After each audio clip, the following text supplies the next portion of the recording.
Just 6 months on from the launch of its first mass market model for India in the form of the C3 hatchback, Citroen has now unveiled what is possibly its most important launch for our market till date.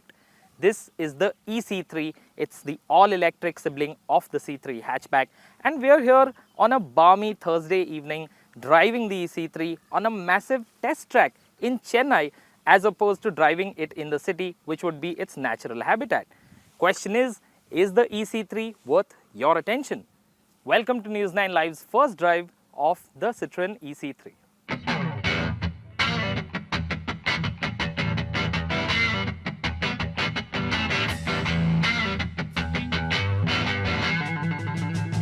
Having begun its India operations in earnest in 2019, Citroen is the first OEM in the country till date to launch a battery electric version of a car in roughly half a year since the launch of its combustion engine sibling, and the reason for it is simple. Citroen says its C-cubed architecture, which underpins the C3, was designed from the outset for full electrification, expediting the eC3's entry to market. Developed alongside the petrol model over a period of 5 years, the eC3 has racked up over 500,000 kilometers as part of its test program, according to Citroen, and it is the learnings from the testing phase that reaffirmed the carmaker's belief in the somewhat basic powertrain spec it eventually finalized for production. But we'll get to that in a bit.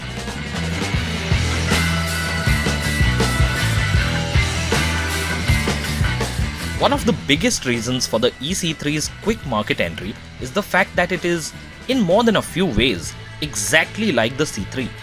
For starters, it looks no different and is exactly the same size. There are subtle changes. The doors sport a discreet blue-hued E-badge, and the charging port is housed on the front right fender. The battery pack and its protective casing peek out of the car's underbody, lowering ground clearance by 10mm to 170mm.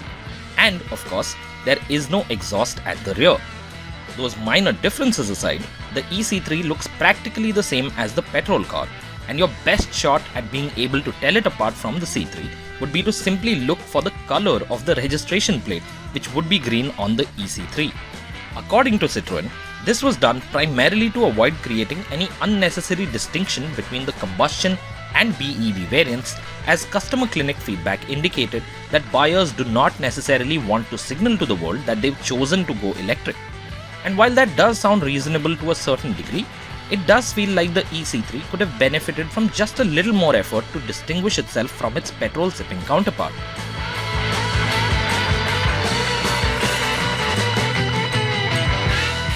Just like the outside, even the interior of the eC3 remains majorly unchanged over the standard C3 petrol hatchback. You see, the design, the layout of the dashboard is exactly the same. The kind of materials that have been used on the inside are also the same. You've still got the same 10-inch touchscreen infotainment system. The only difference is it now also features connected car tech. You've got the same manual AC controls. There's still no automatic climate control even on the eC3. A lot of the features that were missing from the C3 are also missing from the eC3. But you will notice that there is no gear lever. The gear lever is gone. And what you have instead is a toggle switch which lets you shift from neutral to drive and to reverse. And you also have an eco switch over here. So in terms of the insides, the eC3 is almost exactly the same as the standard C3. But because the battery pack, the 29.2 kilowatt-hour battery pack is fixed under the floor, the big disadvantage that the eC3 has compared to the C3 is at the back, because the floor height has risen because of the battery pack being placed under the floor. And what that means is you sit more knees up, so you have very little in the way of under thigh support, which is a shame because the C3 was a really good car to be chauffeured around in, and backseat comfort in the eC3 has taken a bit of a hit. And the eC3 mirrors the petrol version on the features front, which is a downer, as the BEV2 lacks basic creature comforts such as automatic climate control, a rear wiper, a reverse camera, and makes do with no alloys, no sunroof, no rear AC vents, integrated headrests for all passengers, and stalks for wing mirror adjustments. One would expect Citroen to add at least some, if not all, of the goodies sorely missed in the C3, but it's clear the carmaker wants to stick rigidly to its price targets.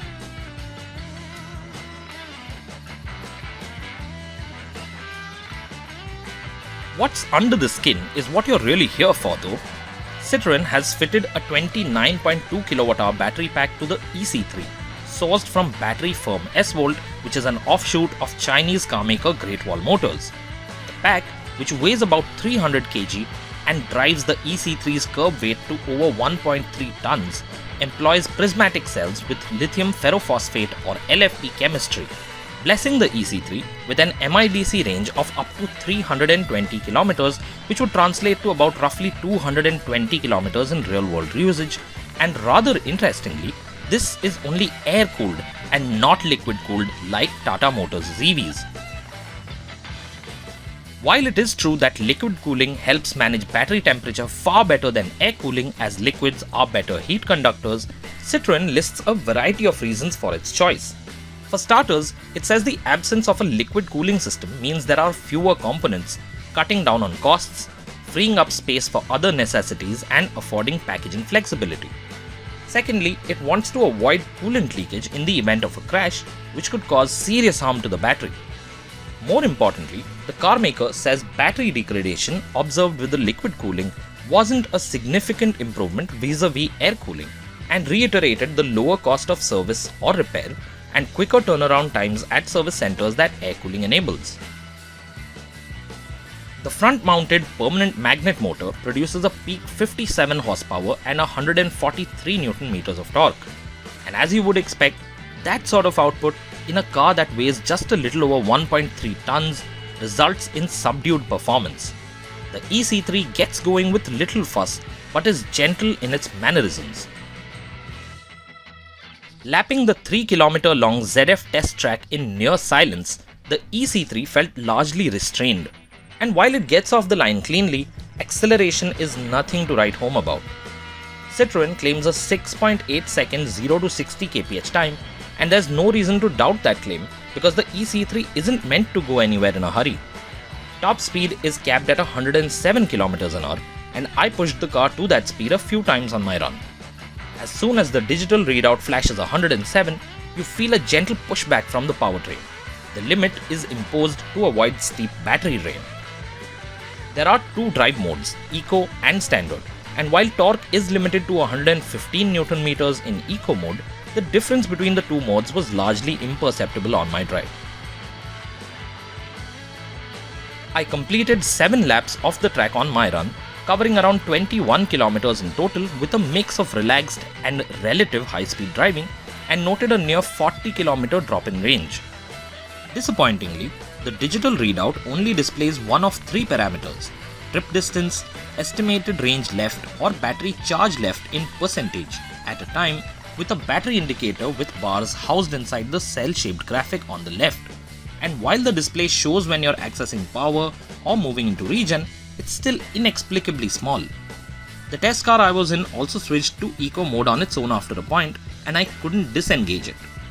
The eC3 does have regenerative braking, which is said to boost range by anywhere between 8 to 10%, and while it doesn't feel intrusive and is well calibrated, there are no regen levels for the driver to choose from. Also new for the eC3 is a completely different suspension setup with specific tuning to account for the added weight and revised center of gravity.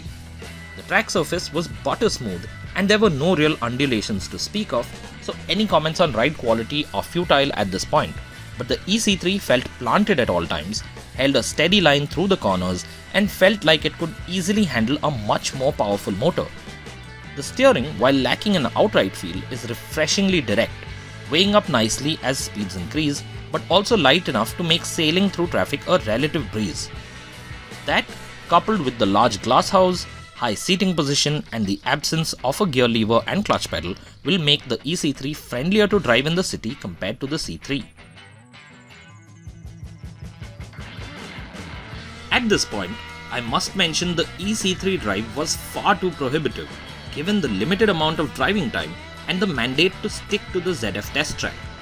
Citroen indicated the drive was done in this fashion to ensure everyone had easy access to charging, but it was clearly also to stub out any potential extremes that journalists would inevitably push the eC3 to out in the real world, thereby eliminating the possibility of us finding chinks in the entry-level EV's armor. Out in the real world, the eC3 would have had to deal with varying road conditions, different gradients and temperatures, which would shed more light on its true behavior on our roads. But unfortunately, I did not have a chance to do that, and that means there are lots of unknowns and questions that still linger about the outright reliability, range and performance of the eC3's powertrain. Going by how basic and to the point it is, it's not entirely surprising that Citroen is looking to offer the eC3 to commercial use buyers. For those on the B2B side of things, Citroen will offer 5 extended warranty options, while private buyers will have a 7-year or 1.4 lakh kilometer warranty on the battery and a 5-year or 1 lakh kilometer warranty on the motor. More importantly though, Citroen promises the eC3 can be fast charged over the entire course of its life, with the battery expected to suffer no more than 30% degradation over a period of 7 years. This will spell reduced downtimes for fleet operators, who can in turn keep the eC3 on the road for longer. And then there's the fact that commercial use buyers are eligible for hefty FAME 2 subsidies for at least as long as they're available, which will substantially lower the eC3's price for such clients. The issue though is that the eC3, unlike most other EVs on sale today, has very little in the way of aspirational value. With glaring misses on its features list, the debatable decision to not experiment with styling, and a purpose-fit powertrain, the eC3 brings almost nothing new to the table that will make competitors sit up and take notice, and in a way, this package runs the risk of seeming dated in a fast-evolving market really quickly. What it does do is add a vital option to Citroen's C3 lineup, which so far lacked an automatic variant altogether, and puts Citroen's name on the list of every fleet operator in the country keen on going all-electric. In summary, the eC3 does have a few things going for it. It brings in the convenience of an automatic, which the C3 has sorely missed for the last 6 months. It has a powertrain that seems, at least on the surface, to be reliable and have decent performance, if not spectacular performance. Now, of course, we do not have the prices for this eC3, which will be unveiled sometime in February, and we do know that this will not exactly be priced on par with the Tiago EV. It will be priced slightly higher, so we expect prices to be somewhere in the range of rupees 10 lakh to rupees 12 lakh. There will be only 2 variants on offer, and we're yet to see what the real world performance of the eC3 is like, because we've only really tested it in these controlled environment, and it doesn't really give a clear picture as to what this will really be like in city conditions. That being said, I feel the eC3 is possibly the most relevant car that Citroen has launched in India so far, and it will finally put some prominence on Citroen's name in our market. Remember to tell us what you think of the eC3, like this video, and remember to subscribe to News9 Live.